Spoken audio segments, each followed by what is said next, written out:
Vandag kyk ons na 'n stukkie eeueoue wysheid. Jy weet, een van daai wat so diep en misterieus klink dat dit voel asof dit letterlik uit die stof van die tyd self opgegrawe is. Kom ons duik saam en ontrafel wat dit nou eintlik beteken.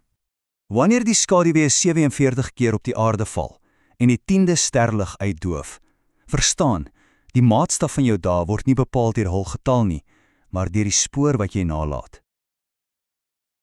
Wow, dit klink nogal swaar, né? Dis so poëties en geheimsinnig, amper soos 'n profesie. Dit nooi ons om so 'n bietjie dieper te kyk. So wat presies probeer hierdie ou wysheid nou eintlik vir ons sê? Goed so, voor ons by die groot boodskap uitkom, moet ons eers hierdie pragtige simboliese taal 'n bietjie uitmekaar haal.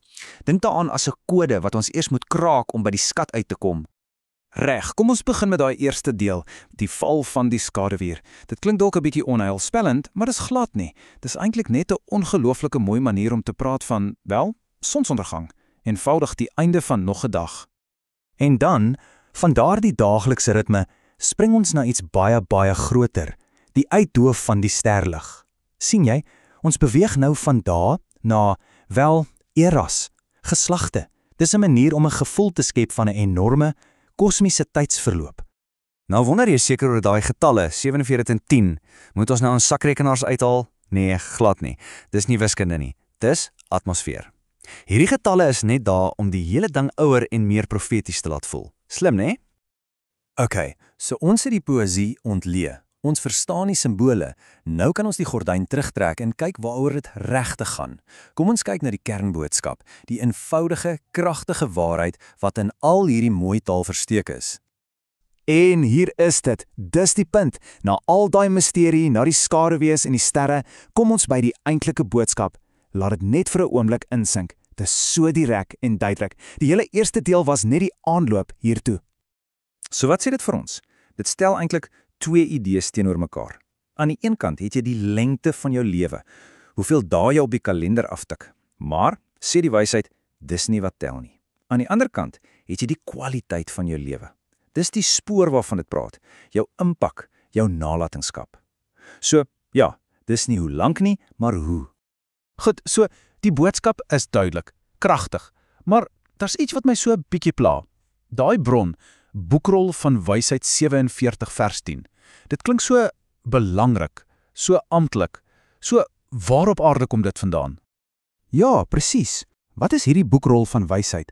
Is dit iets soos die dooie seerolle, 'n verlore teks wat iewers in 'n grot gevind is? Wel, hier is die groot kinkel. Maak julle gereed. Daai boekrol van wysheid bestaan glad nie. Dis nie 'n regte historiese teks nie. So, is ons nou gekal? Glad nie. Dis eintlik briljant. Dis wat ons 'n stilistiese middel noem. Iemand het daai bron opgemaak om die boodskap wel meer gewig te gee. As jy sê iets kom uit 'n antieke boekrol, luister mense mos. Dit gee die woorde 'n aura van tydlose wysheid. Dis nie 'n leuen nie. Dis net goeie verpakking vir 'n goeie idee. En die feit dat die bron nie eg is nie, dit maak die boodskap eintlik net sterker. Dit beteken, hierdie wysheid het nie 'n ou boek nodig om waar te wees nie. Dis universeel. En dit bring ons terug na die hoofpunt. Wat presies is hierdie spoor wat ons moet nalat? Kom ons maak dit prakties. 'n Spoor klink na 'n groot abstrakte ding, maar is eintlik die klein goedjies. Dis die som totaal van jou dade, die liefde wat jy uitdeel, die kennis wat jy met iemand anders deel, daai oomblik van goedhartigheid. Al daai dinge skep rimpels wat aanhou lank nadat die oomblik verby is. Dis jou impak, dis jou spoor.